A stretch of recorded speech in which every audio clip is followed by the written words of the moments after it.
అదే RTV app వార్తల్ని క్షణాల్లో చదివే అవకాశం ఉంటుంది. ఒక న్యూస్ పేపర్, ఒక టెలివిజన్ ఛానల్ మీ చేతుల్లో ఎప్పుడూ ఉంటాయి. రసమై బాలకృష్ణ గారు 2023 ఎన్నికల ముందు రసమై బాలకృష్ణ అంటే కాంట్రవర్సీలు కేర్ ఆఫ్ అడ్రస్గా మారారు. మీ మీద ఎన్నో ఆడియో లీకులు వచ్చాయి, కానీ ఏది మీరు స్పందించలేదు. కారణం అంటే అదన్నీ అబద్ధాలు కాబట్టి.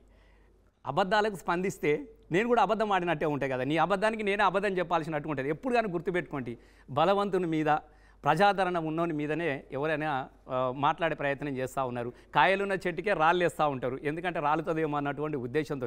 కాబట్టి చేతగాని వాళ్ళు, పనికిరాని వాళ్ళు మస్తు మాట్లాడుతూ ఉంటారు. అట్లాంటి వాళ్ళకి నేను కూడా సమాధానం ఇచ్చిన అనుకో, నా టైం వేస్ట్. కానీ ఇది రసమై బాలకృష్ణ ఎలాంటి వాడు ప్రజలందరికీ తెలిసిన విషయమే కదా.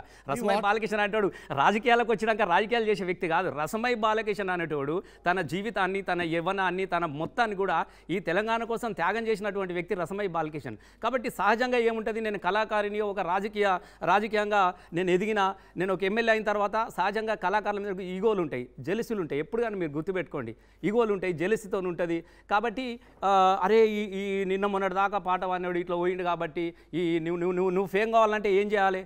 ఇలా వాస్తవంగా నువ్వు ఫేమ్ కావాలంటే నేనేం చేయాలి? ఓ బలవంతుని మీదనో ప్రజాదరణ పొందిన మీదనో నేను కామెంట్ చేయాలి. అరే ఈయనను విమర్శించాడు కాబట్టి ఈయన కూడా మళ్ళీ రేపు వార్త ఇవి కూర్చుంటాడు కదా. కాబట్టి అట్లా అనేక మంది మాట్లాడు. రసమై బాలకృష్ణ అనగానే వార్త, అగో రసమై బాలకృష్ణ ఈయన అన్నాడు, ఆనానికి తీసుకొచ్చి ఇవి పెట్టి అవి పెట్టి. ఎందుకంటే ఎవ్వరి తెలియని అనామకుని మీద ఎవడే మాట్లాడినా పట్టించుకోరు. కాబట్టి రసమై బాలకృష్ణ అందరికీ ప్రపంచంలో తెలిసినటువంటి ఒక క్యారెక్టర్, ఒక కళాకారుడు. కాబట్టి రసమై బాలకృష్ణ అంటే వాస్తవంగా మీకు చెప్పాలి, కేవలం విమర్శించుకొని వాళ్ళ సొంత ఛానళ్ళల్లో పెట్టుకున్నటువంటి సందర్భం, యూట్యూబ్లలో, ఫేస్బుక్లలో పెట్టుకున్నటువంటి మనం చాలా సందర్భాల్లో మనం చూసినాం. కాబట్టి నేను ఎప్పుడు కూడా కాంట్రవర్సీ వ్యక్తినో, నేను పేదోళ్ళ బిడ్డను.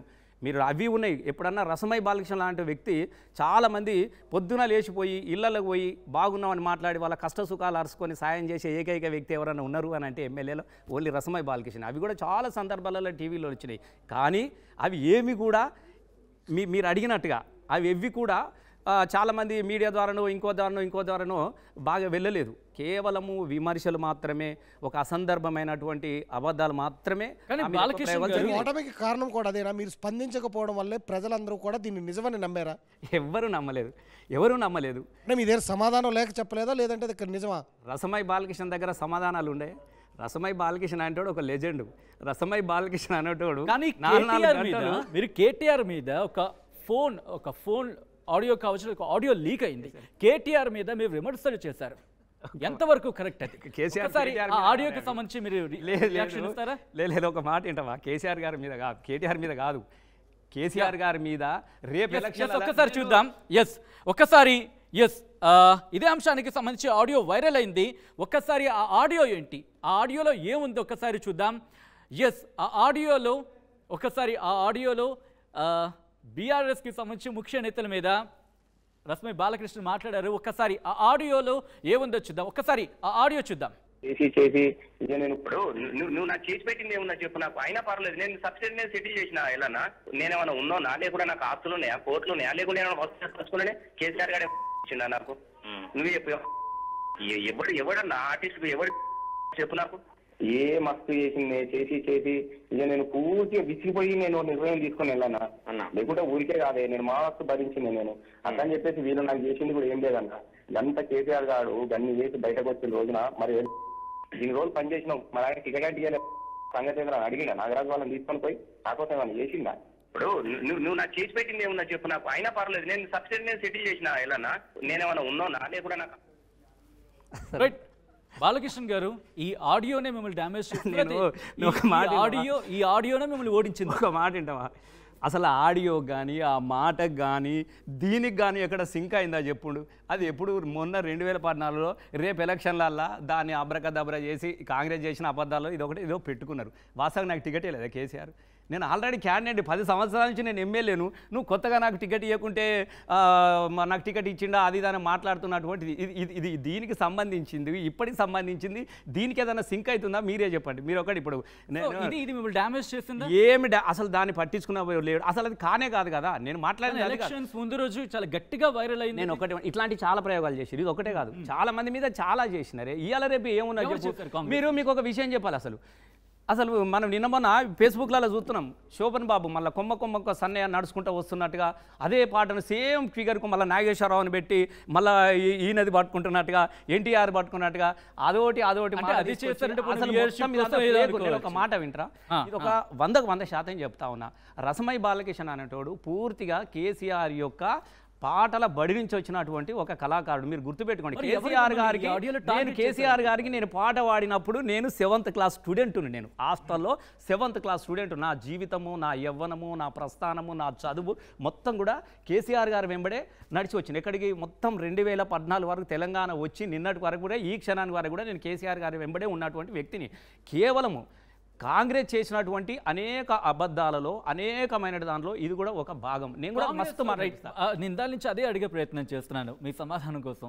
ఎవరు మిమ్మల్ని టార్గెట్ చేస్తాం అసలు కాంగ్రెస్ లో ఎవరికి ఉంది? అరే అందరికీ ఉన్నది, ఎందుకు ఉండదు? నీ పార్టీకే ఎవరు? ఉండదు. పేర్లు టీఆర్ఎస్ చెప్పండి, పార్టీ బాలకృష్ణ భయపడుతున్నారు. ఒక్కరి నేను ఒక భయం ఏంది, నేను భయపడాను. మరి ఎవరు మిమ్మల్ని టార్గెట్ అసలు రసమై బాలకిషన్ అసలు భయము అనే పదము రసమై బాలకిషన్ డిక్షనరీలో ఉండదు. గుర్తుపెట్టుకోండి. మీకు ఎందుకు చెప్తున్నాను తెలుసా? 2001లో నేను తెలంగాణ ధూమ్ధాం పెట్టుకున్న రోజున చీమ చిటుక్కుమంటే ఒక చంద్రబాబు నాయుడు ఎన్కౌంటర్లేసి బెల్లి లలితను తెలంగాణ పాట పాడినందుకు బెల్లి లలితను గన్ని ముక్కలుగా 17 ముక్కలుగా నరికి చంపినటువంటి ప్రభుత్వం, ఐలయ్యను, సంపత్ను, అనేక మంది ఎన్కౌంటర్లు జరుగుతున్నటువంటి కాలంలో ఎట్లా బతుకుడు ఎలా బతుకుడు తెలంగాణ పల్లెలోన మీసం మొలిసిన కొడుకులా చూసి ఆశాలెన్నో అని నెత్తూరు వారం తిన్నడో నా తెలంగాణలోన అని చెప్పేసి నేలకోరికం తిన్నడో నా తెలంగాణలో వేసి పాట పాడి నేను ఆ రోజులో ఉన్నటువంటి తెలుగుదేశం ప్రభుత్వానికి ఎదిరిగినటువంటి గొంతు రసమై బాలకిషన్. అంటే నిజంగా ఆ రోజు నన్ను చంపాలనుకుంటే ఏమో రాత్రిపూట 10 గంటల దాకా ప్రోగ్రాం పాడుకొని అట్లా మస్తు సార్లు 12-2 గంటల రాత్రి వర్షము వస్తూ ఉంటే ఎవడైనా చంపాలంటే ఏం చేస్తావు నువ్వు? ఏదైనా లారీ వచ్చి గుర్తుదేన వాహనం డీ మృతి ఎవడన్నా అడిగేటోడు ఉన్నాడా? గట్టిగా మాట్లాడినామనుకో ఎంక్వైరీ చేస్తున్నామని చెప్తారు. ఎన్కౌంటర్ చేసి అడిగే పరిస్థితుల రోజున కూడా రసమై బాలకిషన్ ఎదురు తిరిగి పాట పాడినటువంటి ఒక వ్యక్తి గీలకు భయపడి రసమై బాలకిషన్ ఉంటాడా? అక్కడే నేను అడుగుతున్నా, అటువంటి బాలకృష్ణ ఈ రోజు ఎందుకు సమాధానం చెప్పలేదు? నేను ఇప్పుడు కూడా చెప్తా ఉన్నా కదా. ఎవరు టార్గెట్ చేస్తున్నారంటే నేను మీకు ఒక విషయం చెప్పాను. నన్ను ఒక్కనే టార్గెట్ కాదు. కాంగ్రెస్ అనేది టోటల్గా ఒక్క రోజుతో 2 రోజులతో కాదు. 10 గెలిచినప్పటి నుంచి కూడా కాంగ్రెస్ అదే పనిగా అదే ప్రయత్నాలు అందరి మీద చేసింది. ఈ ప్రయోగాలు నా మీద చేసింది, ఇంకొకరి మీద చేసింది, కేటీఆర్ గారి మీద చేసింది, కేసీఆర్ గారి మీద చేసింది. ఎవరి మీద చేయలేదు చెప్పండి? కాంగ్రెస్ వాళ్ళ ప్రచారం అంతా ఏంది?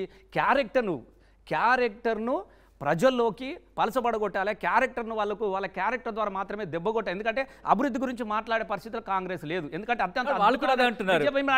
అభివృద్ధి అడిగింది అన్నది నేను ఒకటి మీకు నాకు కూడా చెప్పండి. మీరు ఒక ప్రశ్న అడిగారు ఎందుకని భయం. వాస్తవంగా కాంగ్రెస్ అభివృద్ధి గురించి మాట్లాడినటువంటి పరిస్థితి లేదు. ఎందుకంటే తెలంగాణలో అద్భుతంగా అభివృద్ధి జరిగింది. ఆ అభివృద్ధి ఎంత గొప్పగా ఉందో ప్రజలు కూడా తెలుసు.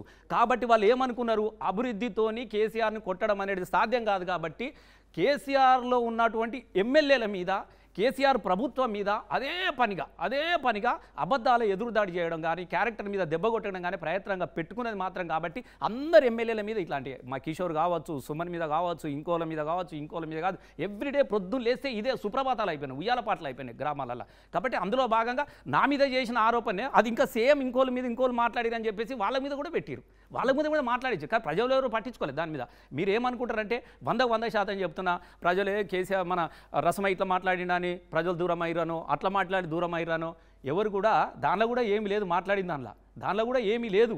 వాడు ఇంకొన్ని దాన్ని యాడ్ చేసుకున్నారు. నేనేమన్నా నా ఆసానంతో బాధతో వ్యక్తపరచడమే ఉన్నా తప్ప నువ్వేంది అనేది లేదు కదా. మీకు అది కూడా చెప్తా ఉన్నా. కాబట్టి ఇట్లాంటి ప్రయత్నాలు చాలా జరిగినాయి. ప్రజలు 100% చెప్తున్నా. నేను ఈరోజు చెప్తా ఉన్నా, ఏది లేదు. ప్రేమగల ప్రజలు, తెలంగాణ ప్రజలు. ఎవడన్నా కన్నీళ్ళు పెడితే తవ్వంట పోయేటోడు, బాగున్నావా బిడ్డ అంటే, బాగలేనంటే మీద వాడి ఏడ్చిపోయేటోళ్ళు, కన్నీళ్ళకి కరిగిపోయేటోళ్ళు. కాబట్టి చాలామంది కాంగ్రెస్ వాళ్ళు 3 సార్లు 4 సార్లు ఓడిపోయిన వాళ్ళు ఉన్నారు. కాబట్టి ఓసారి చూద్దాం తీ బిడ్డ, వాడు 3 సార్లు ఓడిపోయినారు, ఒకసారి చూద్దాం తీ అన్నటువంటి ఒకే ఒక సానుభూతితోని వచ్చినటువంటి ప్రభుత్వం కాంగ్రెసే తప్ప మీరు సానుభూతి అంటున్నారు. ప్రజలు ఎవరో ఒక బీఆర్ఎస్ పార్టీ ఇది ఏం చేయలేదు అందుకే వీళ్ళు ఓడిపోయారు అనేది శుద్ధ అబద్ధం. మరిన్ని వీడియోస్ కోసం ఛానల్ ని సబ్స్క్రైబ్ చేయండి. లేటెస్ట్ అప్డేట్స్ కోసం వాట్సాప్ ఛానల్ ని ఫాలో చేయండి. అండ్ లింక్ డిస్క్రిప్షన్ లో ఉంది.